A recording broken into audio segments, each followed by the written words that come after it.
अब इतनी देर में वो लाला के संग ग्वाल वाल थे, वो कहने लगे लाला देखत का जैसा रे में, क्योंकि ब्रज में साले और ससुरे की जो बात है वो बात बात पर इन शब्दों का प्रयोग करते हैं। इतनी कही तो लाला ने जाकर के जैसे ही उस धोबी में हाथ लगाया तो उसका जो शीश था वो धड़ से अलग हो गया। लाला ने कहा जिस जिसके जैसे जैसे वस्त्र आ जाए धारण कर लो। अब ग्वाल बाल थे छोटे छोटे, महाराजा कंस के कपड़ा थे लंबे चौड़े। अब तो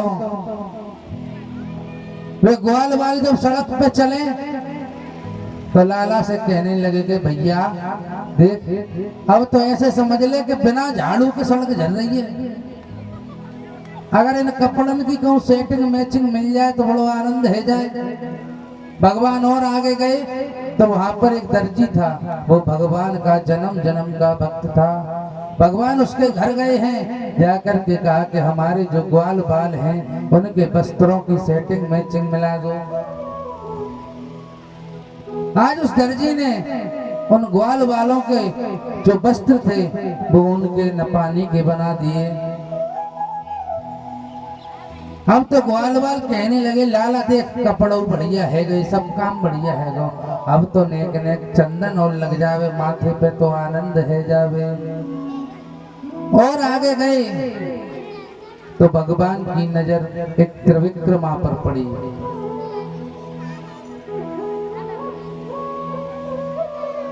आज त्रिविक्रमा पर जब नजर पड़ी तो भगवान ने कहा अरे ओ सुंदरी सुंदरी। जब बार बार कुब्जा से सुंदरी सुंदरी कहा तो वो एकदम गुस्से में आकर के कहने लगी तुम मुझे बार बार सुंदरी सुंदरी कह करके क्यों चिढ़ाते हो? क्या मैं तुम्हें इतनी सुंदर दिखती हूँ? मेरा रूप कुरूप हो गया है तो मैं इतना सुंदर दिखती हूँ?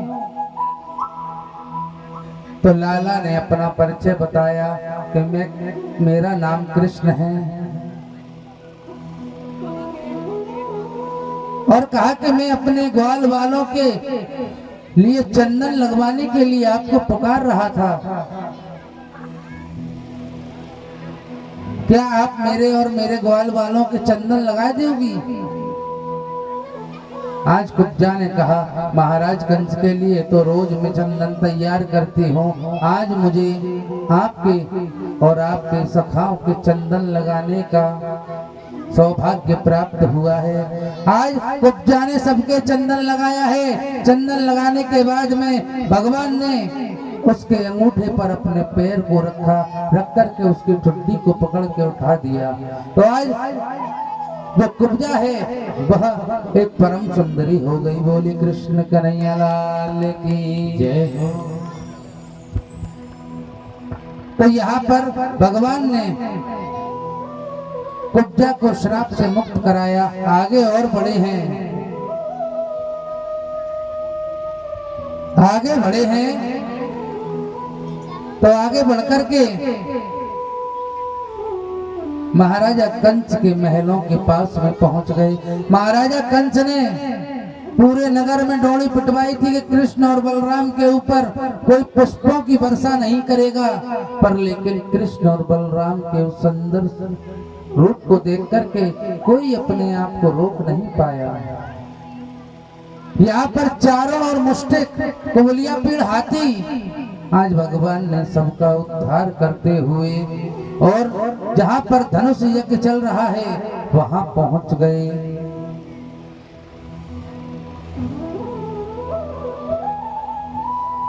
वहां पहुंचने के बाद में और पहलवानों के साथ में भगवान ने युद्ध किया, सबका उद्धार कर दिया। उद्धार करने के बाद में सीधे नीचे से छलांग लगाई और छलांग लगा करके महाराज कंस के पास में पहुंच गए। पहुंच करके और उनकी चोटी को पकड़ लिया। जब चोटी को पकड़ा तो कंस कहने लगा कि छोड़ छोड़ मेरी चोटी को छोड़, मेरे लगती है। तो कन्हैया ने कहा कि मामा जी उस दिन को याद करो जब तुमने मेरी माँ की चोटी को पकड़ा था। क्या उस समय पर उनको पीड़ा नहीं हुई होगी? अगर तुमको आज पीड़ा होती है तो उस समय पर मेरी माँ को भी पीड़ा हुई होगी।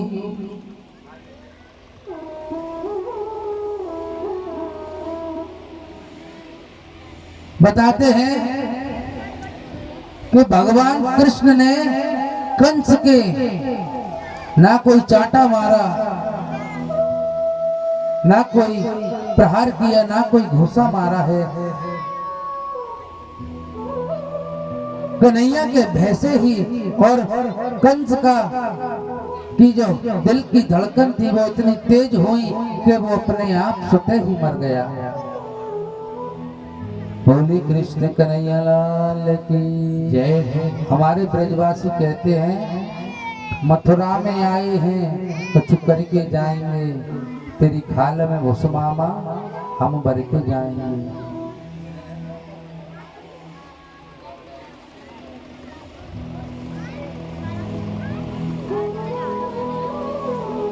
हमारे यहाँ मथुरा में कभी कहते हैं